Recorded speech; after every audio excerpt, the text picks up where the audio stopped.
Wassail! Welcome to Rune Revival.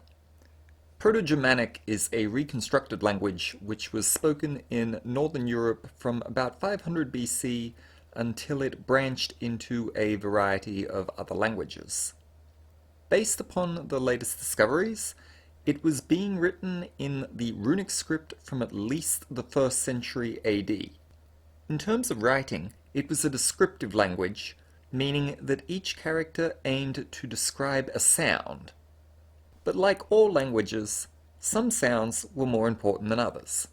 Its main consonant sounds were those shown on screen now. Note that this chart is using IPA symbols. Most of them are probably what you expect, but we'll go through them now just in case. If you want to skip that part, go to this timestamp. So the sounds are p, b, t, d, k, g, f, th, s, z, h, l, y, w, r. A few of those might sound a bit odd to your ear, but you can probably recognize most of them. Which ones do you think sound the strangest? As Proto-Germanic's most important sounds, each one had its own rune to describe it. Those of you already familiar with Elder Futhark should recognize these 17 consonant runes. Can you spot which one is missing? We'll come back to that later. For now, some of these sounds had allophones, variations that native speakers thought of as different forms of the same sound. For example, the th sound was an allophone of d. But wait a minute. If you're a native English speaker, you may know that th, as in then, is an allophone of the th sound in thumb, not the d sound in dog. So what's going on here? Just as languages change over time, so too do their allophones. Today, we English speakers think of th as an alternate form of th. But to the ancient Proto-Germanic speakers, th was an alternate form of d. Each of these sounds were allophones described by the rune above them.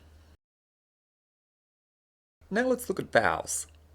Proto-Germanic had 4 short vowels, 5 or 6 long vowels, and 2 overlong vowels. As you can see on the IPA vowels diagram, they can be reduced to just 6 vowels of varying length with no central vowels whatsoever.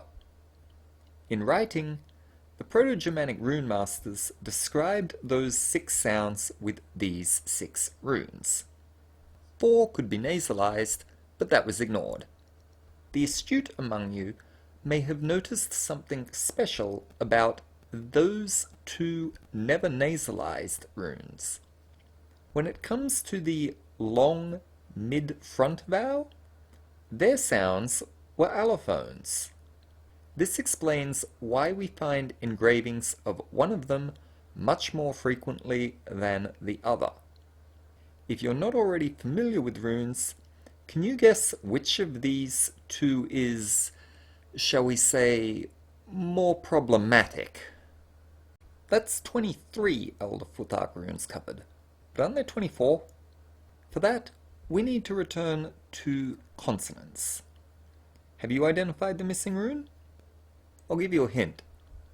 Both then and now, it's sometimes thought of as an allophone of n. It's the sound at the end of the word something. Or is it something? That's right, it's the ng sound. What most everyday runic enthusiasts don't know is that the exact historic sound of this rune when written on its own isn't certain. However, its sound when used in the famous lantern bind rune, along with is, was definitely ing. So I think we can fairly safely pair them here. Proto-Germanic also had all these labial vela sounds. How do you think they were written? For a variety of reasons, It's likely some of your guesses would be correct, while others would be misguided. We hope you've enjoyed learning about Proto-Germanic phonology and Elder Futhark runes. Next video, we're going to sail over to Britain to see how and why the Anglo-Saxons expanded these 24 runes into 33. If you want to catch that episode, please remember to like, subscribe, and hit the bell button. Thanks for watching.